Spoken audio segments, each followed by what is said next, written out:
പാകാകും ഇക്കാരം. ചെറുപ്പത്തിലൂടെയും വീണിട്ടുണ്ടാവും, അല്ലാതെ എങ്ങനെ ഇപ്പൊ ഇത് പറ്റണത്? പോണു? ഞാൻ എന്റെ ചങ്ങായി നീർക്കോലിന്റെ അടുത്തേക്ക് ഓനപ്പ പള്ളിയൊക്കെ കാണാനില്ല 2 ദിവസമായിട്ട്. അപ്പൊ പോയോക്കെ എത്താ പറ്റിക്കണോന്ന്. എവിടുന്നപ്പ തവള വിളിച്ചു? അത് നമ്മളോട്ട് ഊതിയതാ, അയ്മക്ക് നോക്കണ്ട. തവളന്റെ വരവുണ്ട്, ജീവൻ പോയിക്കണോ നോക്കാൻ വേണ്ടിയുള്ള വരവാണ്. നീർക്കോലിയെ എത്താ എന്റെ മുട്ടിന് വിമാനം ഇറങ്ങി കേട്ടോ. വിമാനല്ല, തൈമാനം. ചേട്ടന്റെ പ്രശ്നം ഇത് പറ്റിയോക്കാ. അടച്ച തമ്പുരാനെ. എന്താ വേണ്ട ഇത് വലിച്ചു കൊടുത്തു കൊടുന്ന അറിയാമോ? അടുപ്പ് കാട്ട. അപ്പൊ അത് പറ്റൂലേ? പൊന്നാര തവള, ഇത് കാലിന്റെ മുട്ടിന്റെ തൈമാനാണ്. ഞാൻ പഴയ കളരിയാണ്. മർമ്മക്ക് എവിടെ വെച്ചറിയാം. മറിയമ്മ എവിടെയാന്നുള്ള എനിക്കറിയാന്നുള്ള ഇച്ചറിയാം.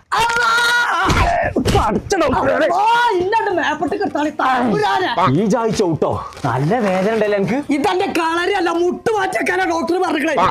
കാലിന്റെ മുട്ട് മാറ്റിയാക്കാനാണെന്നുണ്ടെങ്കിൽ ആശ്രമതർക്ക് വയ്ക്കോ. മനുഷ്യന്റെ മുട്ട് നാശമായിക്കുമ്പോ ആശീർവാദം പറയല്. ആശീർവാദം പറഞ്ഞതല്ല, അരീക്കോടുണ്ട് ആസ്റ്റർ മദർ ഹോസ്പിറ്റല്. ഒരു കുറഞ്ഞ പൈസക്ക്